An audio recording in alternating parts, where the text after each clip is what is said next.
Bonjour à toutes et à tous. Bon, ne vous inquiétez pas, Pascal n'est pas là parce qu'il a un petit problème technique. Il reviendra très vite, je vous rassure, très certainement demain.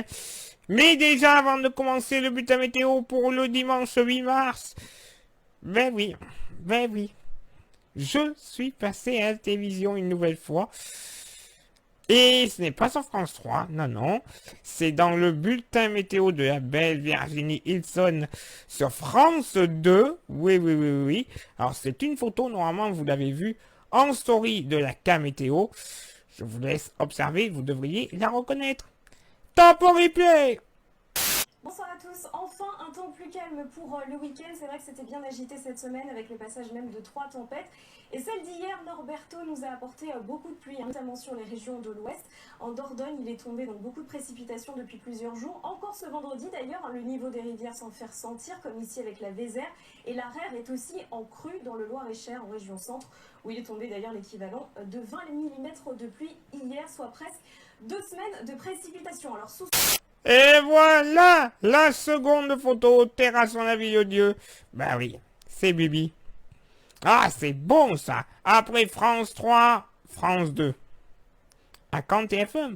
Peut-être bientôt. Voici votre bulletin météo complet pour le dimanche 8 mars. Donc, en général, la Dordogne et la Gironde seront sous un ciel bien chargé de très courtes éclaircies. L'après-midi, ça sera l'arrivée de quelques petites pluies, mais je vous rassure, très faibles. En ce qui concerne le vent, en général, il sera faible à modéré d'ouest à sud-ouest. Et les températures le matin seront comprises entre 7 et 8 degrés et l'après-midi entre 10 et 12 degrés. Et passons à la tendance nationale qui s'annonce assez chargée sur l'ensemble du pays, sauf de la barrière pyrénéenne à la région PACA et à la Corse où le soleil sera réellement bien présent. Arrivée d'une petite perturbation relativement faible par la baie de Somme en s'étirant jusqu'au Morbihan et à la Vendée, à l'arrière, un régime d'averses.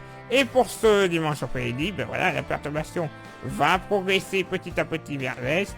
Elle s'étirera désormais de la Charente-Maritime et du Pays Basque en remontant vers les frontières belges. Elle donnera des pluies un petit peu plus soutenues de l'ouest de la Bourgogne en remontant jusqu'aux Ardennes. À l'arrière de la perturbation, un régime d'averses. À l'avant, un ciel bien chargé, sauf du département de l'Ain jusqu'à l'Occitanie. Mais, par contre, sur l'Aude et les Pyrénées-Orientales, pas de belles éclaircies, un ciel bien chargé, ainsi que du Var et des Bouches-du-Rhône en remontant jusqu'au massif alpin. Beaucoup de soleil sur la partie occidentale du département du Var et les Alpes-Maritimes. Voilà, une journée tout de même mi-figue, mi-raisin. Seul point positif, les températures qui continuent de monter très légèrement. Pour combien de temps? Excellente question. Bon, comme Pascal n'est pas là, mais malheureusement je vais tout vous faire. Ah, je suis désolé pour vous. Alors, ce dimanche 8 mars, nous embrasserons tous les gens. Le soleil se lèvera à 7h22 et se couchera à 18h54. Et le coefficient de marée, puisque on nous le demande quasiment tous les jours, sera compris entre 82 et 91. Sur ce, place à vos contributions, ça ne change pas. On vous donne rendez-vous demain pour le prochain bulletin météo. Bye bye.